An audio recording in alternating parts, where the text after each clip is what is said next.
Selamat datang di YouTube channel Podcast Malam Kliwon. Sebelum mulai mendengarkan, silakan klik tombol subscribe dan nyalakan tombol notification. Jangan lupa untuk gunakan headset kalian dan selamat mendengarkan.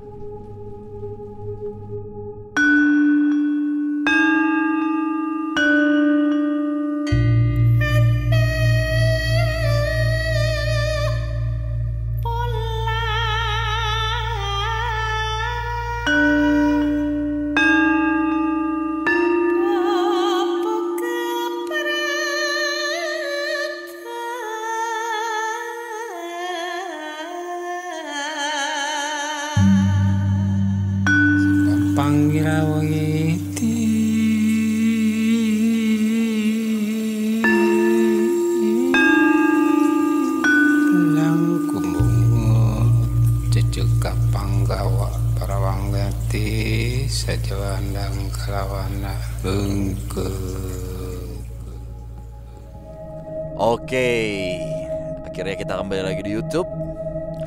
Salam dulu kali ya. Oh benar. Lupa itu tuh. Ini loh. Apa? Ini apa yang namanya filter pop up. Iya. Itu dia. Biasa kita nggak pakai filter. Pakainya apa? Langsung kretek. Iya benar. Apa mereknya? Apaan? Yang itu, yang sehat. Oh, sehat tentrem. Sehat tentrem. Yoi. Salam dulu dah. Assalamualaikum warahmatullahi wabarakatuh. Shalom. Om Swastiastu. Nama budaya. Salam kebajikan buat semua teman Kliwon. Dimana kita tag di episode YouTube kali ini kelar dari gathering virtual teman Kliwon yang pertama. Luar biasa. Itu isinya ada tanya jawab setengah jam. Betul. Ada cerita horor langsung. Betul. Dari teman Kliwon buat kita semua. Jadi kita tadi live podcast di virtual gathering. Yoi. Dan yang spesial ada satu Mas Sadam. Betul. Fauzi Sadam. Itu dia ternyata lagi ekspor tempat horor di Malaysia. Nah, gila. masih di daerah Selangor tadi. Sendirian ya. Betul. Kita juga tadi sharing-sharing tentang perpodcastan lah. Mungkin teman-teman ada yang mau mulai jadi seorang podcaster atau bikin podcast gitu.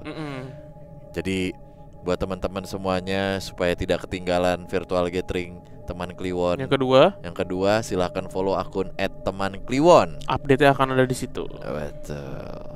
Oke, Zon. Oke. Kita sekarang mau nyeritain ulang cerita yang terakhir tuh. Cerita yang di Gua Jepang Belanda. Gua Jepang di Bandung. Gimana, setuju nggak? Jangan ya. Tapi tadi seru banget ya. Tadi sekitar 90 yang udah masuk sih 100, cuman ya 90-an orang tadi tuh ada sempat satu pertanyaan, kira-kira cerita seperti apa sih yang dikurasi, yang lolos kurasi sama tim podcast Malam Kliwon. Sudah ada jawabannya juga. Dan kenapa cerita Gua Jepang tuh terpilih sama tim kita juga tuh ya. Emang anjing banget tuh. Itu mungkin buat teman-teman biar tahu juga gitu ya. Sebenarnya ceritanya serem gitu. Ceritanya serem cuy. Plotnya tuh enak sebenarnya enak, tapi karena tanda baca, lalu juga ada apa kalau di handphone correction apa? Autocorrect gitu. Sepinter-pinternya kita bisa baca ya, semua orang bisa baca dengan enak lah ya, saya percaya gitu. Cuman kalau begitu gitu pasti agak bingung gitu. Mungkin itu juga bisa jadi contoh yang ternyata kalau kayak gini nggak enak ya dibaca gitu. Oke, itu intermezzonya sebentar. Kita mau cerita. Yang pertama ini datang dari salah satu kantor stasiun TV di Jakarta. Wow, seperti cerita saya di Spotify. Assalamualaikum warahmatullahi wabarakatuh. Halo Bro Bimo, Bro Danu. Halo. Gue mau berbagi pengalaman pribadi dan pengalaman beberapa teman kantor gue waktu masih kerja di salah satu TV swasta di Jakarta. Langsung aja ya. Seinget gue ini kejadiannya sekitar tahun 2008 sampai 2009. Waktu itu gue kerja di salah satu TV swasta yang berbasis dari negara tetangga. Sebelumnya kantor gue tuh gabung sama kantor Jak TV yang ada di SCBD. Sampai akhirnya kami pindah gedung sendiri di bilangan Gatot Subroto. Di belakang menara provider dan satu gedung sama tempat klub gitulah. Kantor gue nih ada di lantai 5 gedung itu. Begitu keluar lift, kalian akan langsung berhadapan dengan meja resepsionis, yang kalau pagi sampai sore akan diisi sama 1 resepsionis cewek dan 2 security. Sedangkan kalau malam hanya diisi sama 2 security yang standby. Setelah meja resepsionis itu, ada pintu kaca otomatis masuk ke office seperti selayaknya kantor-kantor, yang hanya bisa diakses menggunakan ID card. Sekarang gue jelasin denahnya dulu nih. Setelah masuk, belok kiri akan langsung ketemu lounge yang berisi sofa santai, TV gede, dan ada kaca besar yang langsung menghadap keluar. Lurus dari lounge itu ada pantry yang berdekatan dengan toilet, dan lurus ke belakang langsung ke office utama. Kalau ke kiri dari lounge akan ketemu studio news, musola, loker karyawan. Dan kalau ke belakang lagi akan nembus ke office utama yang sebelumnya gue jelasin. Gue di kantor ini tuh kerja sebagai cam store, yang tugasnya adalah merawat dan bertanggung jawab atas alat-alat broadcast kayak kamera, clip on, hard disk, lighting, dan sebagainya. Ruang gua depan-depanan sama studio news, dan di dekat pintu masuk studio itu ada meja kecil untuk security jaga 1 orang. Nah, sebagai cam store, di divisi gua nih ada 3 orang yang bergantian shift pagi dan malam. Jam kerja gua adalah jam 8 sampai jam 8 malam, pagi sampai malam gitu ya. Begitu juga sebaliknya. Dan biasanya random nih, 2 hari pagi, 2 hari malam, 2 hari libur. Oke, masuk ke cerita. Awal pindah ke kantor ini sebenarnya nyaman banget. Apalagi kalau masuk malam, terutama weekend, rame deh tuh di bawah, banyak dede-dede gemes party. Kantor gue ini rame kalau office hour. Tapi kalau malam paling cuma diisi sama beberapa security, cam store, editor, campers, dan reporter yang nginep. Biasanya mau liputan subuh tuh, sama beberapa office boy yang bersih-bersih. Kejadian pertama gue alamin di ruangan gue. Ruangan gue ini gak terlalu gede. Begitu masuk pintu otomatis yang cuma cam store yang bisa masuk, lo bakal langsung bisa ngelihat lemari gede bersekat-sekat kaca yang berisi kamera dan sebagainya. Di ruangan gue ini ada jendela untuk ambil barang. Jadi kalau kameramen atau reporter mau pinjem alat, cuma bisa di depan ruangan gua.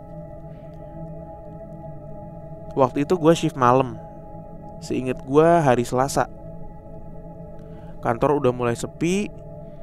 Sekitar jam 1 dini hari gua masih sibuk cek barang-barang yang hari ini keluar. Habis itu biasanya gua sambil sibuk untuk bersih-bersih lensanya. Pas gua lagi bersihin kamera, itu meja gue posisinya menghadap jendela, yang biasanya buat kameramen ngambil barang. Memang saat itu gak gue tutup, karena biasanya security yang duduk di depan studio itu suka main ke depan jendela cuman buat ngobrol-ngobrol sambil gue bersih-bersih alat. Pas gue lagi bersihin kamera, lensanya nih gue bersihin pakai tisu khusus kamera. Paham. Tombol-tombolnya gue cek normal apa enggak, dan gue coba ngerekam hasil kameranya ini ada masalah atau enggak. Pas gue ngerekam itu, kan kamera gue nyorot ke depan. Di situ jelas banget, tiba-tiba ada perempuan yang lewat sepintas. Pakai baju putih, rambutnya seingat gue lumayan panjang. Sosok ini melintas gitu aja ngelewatin ruangan gue menuju koridor office belakang. Kaget lah gue. Gue langsung ngelongok ke koridor itu buat mastiin emang ada yang lewat atau enggak. Tapi gak ada siapa-siapa sama sekali. Merinding lah gue. Dan gue yakin betul itu ada yang melintas. Entah siapa. Saking penasarannya gue cek lagi hasil rekaman tadi, dan gak ada. Cuma terdengar suara gue yang cek 1, 2, 3 gitu-gitu doang. Gak lama, security yang jaga di depan studio itu datang, abis patroli ke belakang sambil bawa secangkir kopi. Dia nawarin kopi sambil bilang, "Bang, kopi nih biar kagak bengong. Ntar ada yang nongol lu." Security ini namanya Pak Sobari. Orang asli Betawi, Rawa Belong. Gue dan teman-teman biasanya manggil dia Babe Sober. Wih, siap deh. Babe sadar. Begitu ngedenger suara Babe Sober, gue langsung nyamperin ke mejanya dan cerita yang tadi gue alamin. Dan dengan santainya dia bilang, "Iya, emang di sini ada bang, tapi kagak ganggu. Ini di lorong ke belakang ada perempuan. Sering main juga ke studio, lounge, sampai pantry. Di toilet tuh ada laki-laki. Dan yang paling serem nih di ruangan listrik belakang katanya. Konon katanya dulu ada pekerja bangunan yang meninggal kesetrum di sana. Pernah ada security patroli ke belakang, tahu-tahu nyium bau gosong. Karena takut ada kabel atau apa yang kebakar, disamperin lah ke ruangan itu. Gak taunya di pojokan tuh ada sosok orang kebakar gosong gitu kulitnya sambil meringis kesakitan. Wah, ora danta lah bang. Wah, ora danta katanya. Ora danta tuh. Enggak banget deh gitu kali ya. Begitu cerita Babe Sober ke gua. Wah, gua langsung jiper diceritain kayak gitu. Tapi kata Babe Sober sih rata-rata penampakannya gak pernah serem, kecuali yang di belakang itu. Nah, itu cerita kantor gua. Satu part dulu aja ya bang, nanti gua sambung lagi nih keseruan di kantor gue ini kalau lagi shift malam. Terima kasih udah dibacain. By the way, gue pendengar lama kalian sejak Memedi. Wah siap. Wah mantap. Gue doain kalian sukses dan punya studio sendiri, macam pas di YouTube Memedi. Amin. Amin. Udah sih. Thank you. Amin. Salam Arditya. Oke. Aduh. Masalah gosong bergosong nih, jadi inget lagi kita cerita di Spotify di salah satu hotel di Jakarta ya. Masalah bau gosong. Ini bilangan kawasan yang oke banget ini ya. Bawahnya ada tempat party bro. Tahu gak? Tahu, disebut sebenarnya. Cuman gue samarkan aja lah daripada kan. Lo samaran. Samarkan. Kalau samaran kan. Samaran lagu ini dong. Lagu kita. Anak kolong pasti tahu tuh. Siap. Rumput dan samaran kita di garis depan. Huha. Gitu. Musuh di garis musuh di jarak tembak. Pasukan siap kontak. Mantap banget tuh, gila.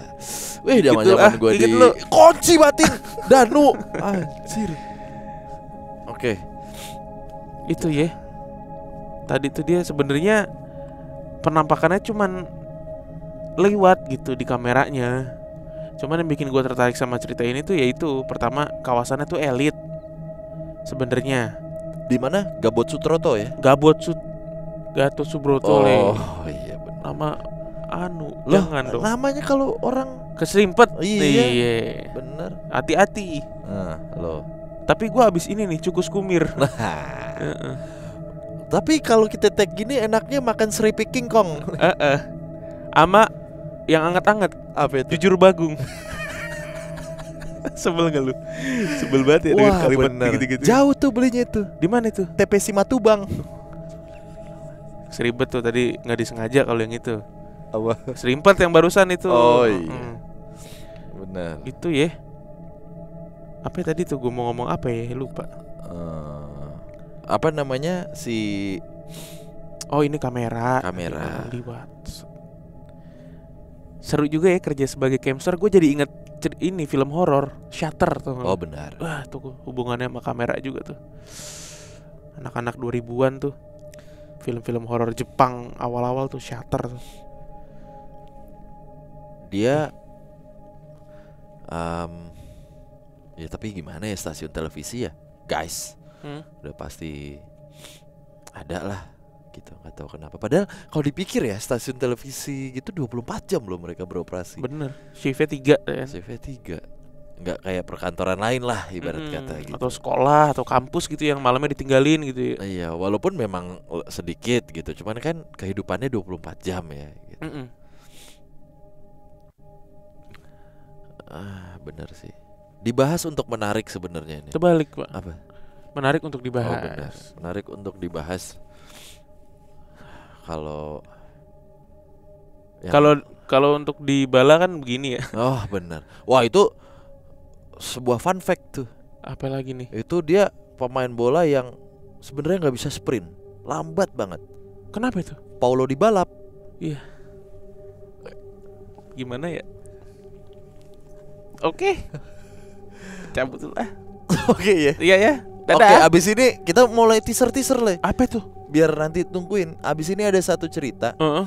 Di episode berikutnya ada satu cerita pengalaman seorang wanita yang menjadi supir ojek online. Oh, ojek online, bener.